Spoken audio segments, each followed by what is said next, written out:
Hisse hintinin. Mother F. Love the forest, respect the forest, and care for the forest. I was born in a large family of 14 children and many cousins. My mother and my father, they were farmers. This is the house where I grew up with my elder sister.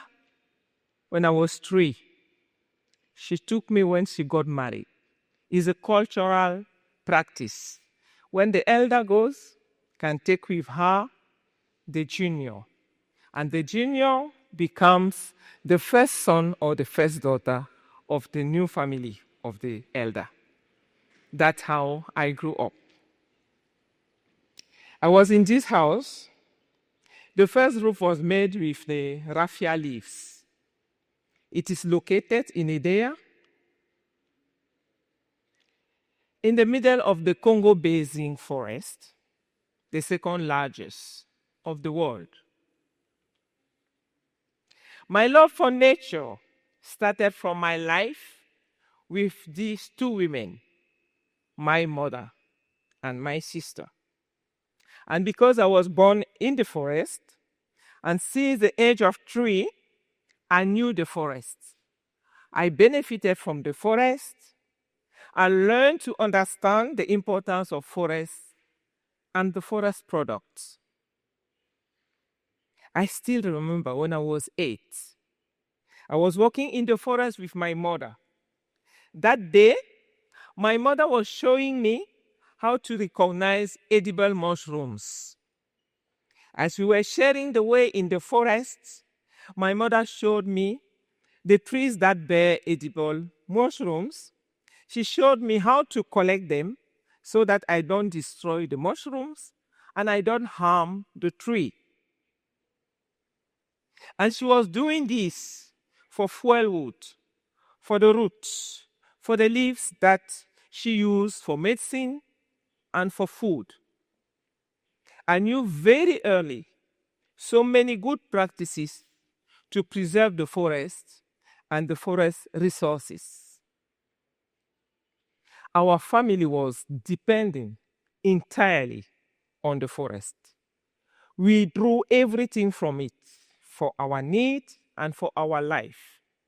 The food, the medicine, the water, the firewood, the building materials, the fresh air, almost everything, except the dresses, all other things came from the forest. Our life was in the forest, with forest resources. The forest was our life. My mother never stopped telling me, love the forest, respect the forest, and care for the forest. I grew up with this teaching from my mother. My life and my love with my mother and my sister led me to love the forest and to love the nature. I was not aware yet, but that was the beginning of my mission and my purpose in life. Create conditions for women to protect the forest. Influenced by my life with my sister and my mother, I dream of becoming a medical doctor or an agricultural engineer. Medical school was not accessible to children from the families like ours, so I had instead presented the competition for agronomy studies, and I was successful. I began my career in 1986 as a civil servant in Cameroon Ministry of Agriculture, and later moving to the newly created Ministry of Forestry and Environment. During my career as a civil servant, I was very lucky to have benefited from a good number of capacity building, which I have leveraged in my endeavors to be a voice for the deep life and empirically grounded connections between human and nature that I know of. My deepest desire was to work with women in the villages. That was what I wanted to do. I felt I was useful more by being alongside rural people, especially women. I already knew their problems, their daily challenges, having been with my mother and my sister, and even with the other women in the village. All I could do was to work with them, be by their side, support their efforts.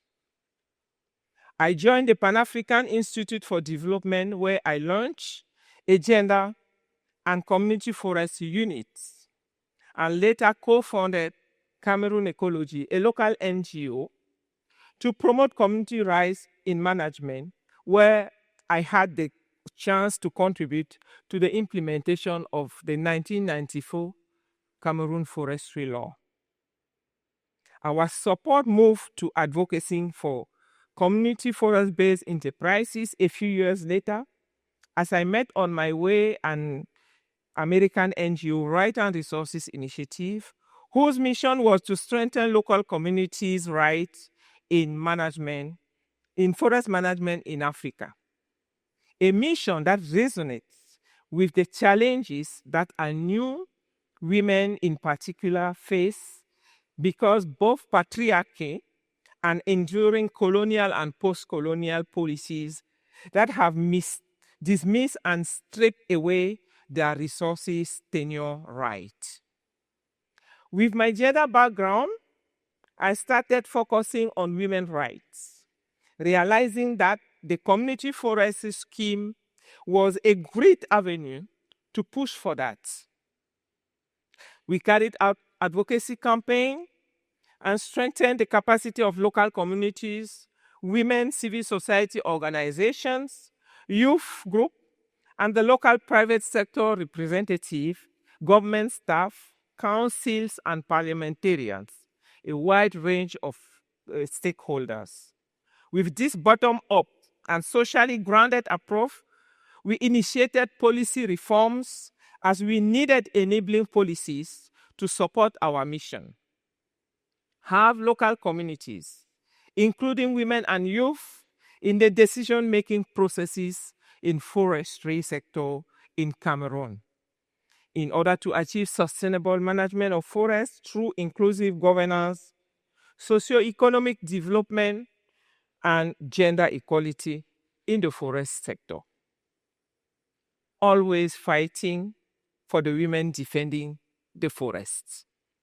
In May 2009, taking advantage of an international conference we initiated on forest tenure, governance, and enterprise, we founded REFACOF, the African Women Network for Community Management of Forests.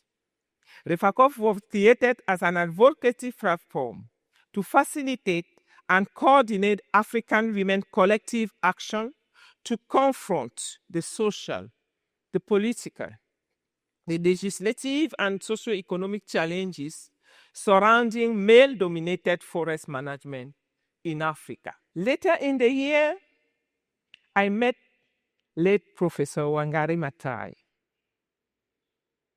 a famous Kenyan environmentalist and Nobel Peace Prize winner. Prof. Wangari Maathai and my mother are the two powerful women who gave a new meaning to my professional career. My commitment to reforestation, conservation, my fight for women's rights, for land and forests are inspired by these two women that they told me about it. Professor Wangari Maathai asked me to mobilize all African women and get them planting trees. She recommended fruit trees that have multiple benefits for the women and asked me to tell the women in Africa to care for the forests as they care for their babies. My mother, she learned me to love forests, respect forests, and care for forests. Those two women have marked my life forever. For more than a decade, I dedicated my time to mobilizing women to reforest Africa. Today, our network, REFACOF, covers 20 countries in Africa. Together with my fellow rural women, we are restoring hundreds of hectares of degraded ecosystem. We are bringing back the biodiversity in the mangroves as well as in the terrestrial forests of the Congo Basin and beyond. We did not wait for the global climate and biodiversity policies to be enacted. Our actions, rooted in our deep people-forest relationship and our local knowledge and practices, have been locally spearheading what today global policies are now supporting. As you see in these pictures, in Cameroon, women and girls have restored more than 1,000 hectares of degraded mangroves and terrestrial forest ecosystem. We have mobilized more than 500 women and 260 young people. In the DRC, women have restored around 750 hectares of degraded forest ecosystem and have mobilized 900 women and 550 young people. In Equatorial Guinea, women have restored 100 hectares of degraded forest and have mobilized around 140 women. Just in the Congo Basin, women have already restored 1,850 hectares of degraded ecosystem and have produced 1,600,000 tree seedlings in only 3 countries. But we have some other initiatives in Côte d'Ivoire, in Benin, in Ghana, and in Togo. In Africa, women are leading tree planting initiatives to restore degraded forest landscape while meeting socioeconomic and ecological needs. And the very critical lesson learned is the need to secure women's land and forest tenure rights in order to sustain their actions and to make the ensuring collective benefits, both locally and globally, very much equitable.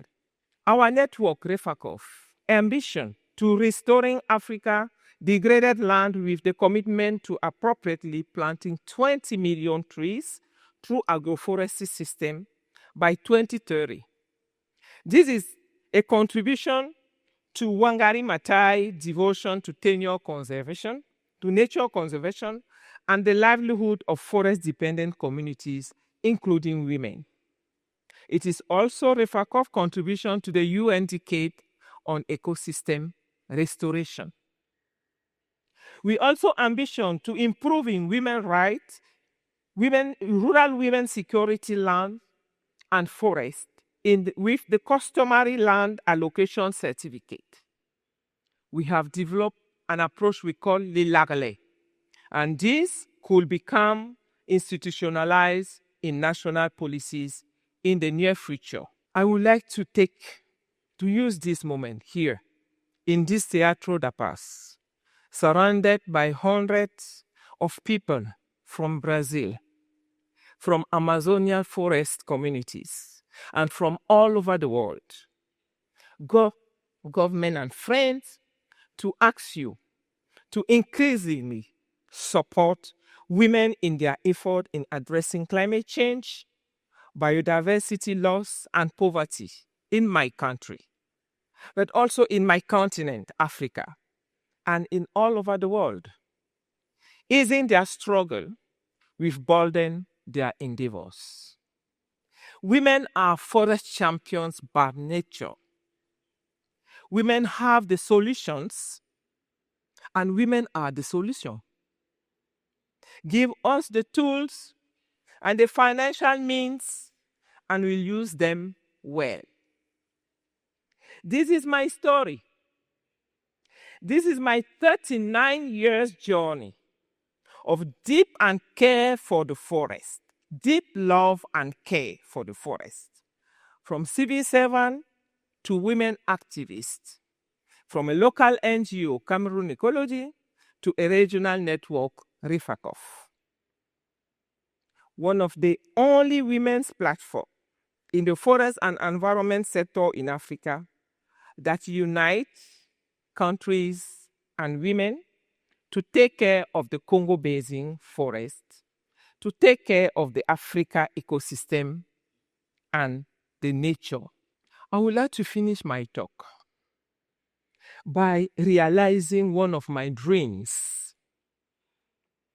I have been dreaming to have all women and girls in the three largest forest basins of the world, the Amazonia, the Congo Basin, the Borneo Mekong Southeast Asia and Mesoamerica, to unite together and create today, here, in the Teatro da Paz, the Global Women in Forestry and Conservation Platform for global action for our forests.